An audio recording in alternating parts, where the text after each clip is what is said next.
আজকে আমি রান্না করব বুটের ডাল দিয়ে, খাসি মাথা দিয়ে রান্না করব। আজকে আপনারা আমার রান্নাটা দেখবেন। এটি রান্নার উপকরণ আমরা রেডি করে নিচ্ছি। পেঁয়াজ কুচি, আদা রসুন বাটা, এলাচ দারচিনি বাটা। কড়াইটা বসাইতেছি, ডালটা আমি সিদ্ধ করে নিব। ঢেকে দেব, একটু পরে আমি ডালটা সিদ্ধ হইলে নামিয়ে ফেলবো। এখন আমি ঢাকনাটা উঠাই আমি লাড়া দিয়ে দিচ্ছি। এখন আবার আমি একটু ঢেকে দিচ্ছি। এখন আমার ডালটা বড় বড় গায়ে এসে পড়ছে, আমি নামাই ফেলবো। এখন আমার ডালটা সিদ্ধ হয়ে গেছে, এখন আমি নামিয়ে ফেলবো। এখন আমি খাসি মাংসটা সিদ্ধ করে নিচ্ছি। এখন আমি ঢেকে দিচ্ছি।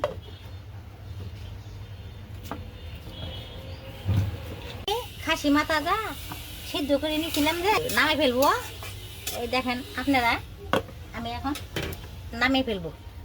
এখন আমি খাসির মাথা রান্নার জন্য আমি পাতিলটা বসাইলাম। এখন আমার পাতিলটি গরম হয়ে গেছে, পরিমাণ মতন আমি তেল দিচ্ছি।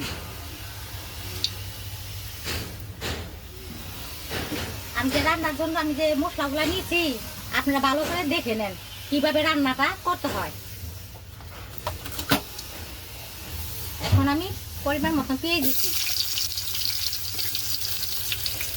এখন আমি নেড়ে চেড়ে দিচ্ছি। এখন আমি পরিমাণ মতন আদা রসুন বাটা দিচ্ছি।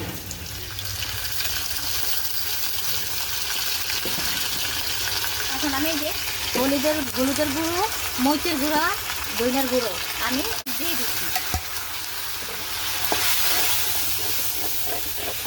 স্বাদ মতন পরিমাণ মতন লবণ দিয়ে দিলাম। আমি এই যে এলাচ দারচিনি যে বাটা আমি এখানে পরিমাণ মতন একটু দিয়ে দিচ্ছি।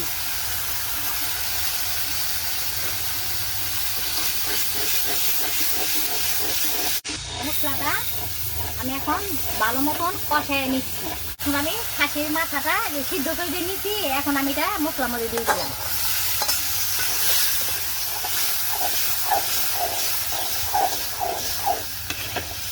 আমি ভালো করে লেগে চেড়ে একটু পরিমাণ মতন পানি দিয়ে কষাইতেছি।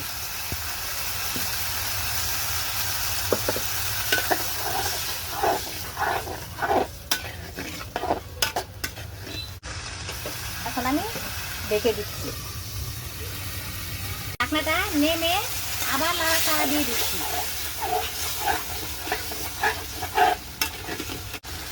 আবার ঢেকে দিচ্ছি। এখন আমি আমার ঢাকনাটা নেমে ফেলছি।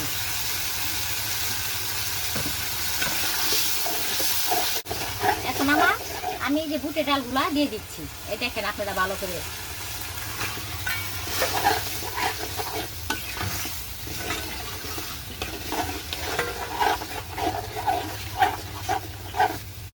ভালো করে নেড়ে চেড়ে দিচ্ছি। এখন আমি পরিমাণ মতন আমি পানি দিয়ে দিচ্ছি।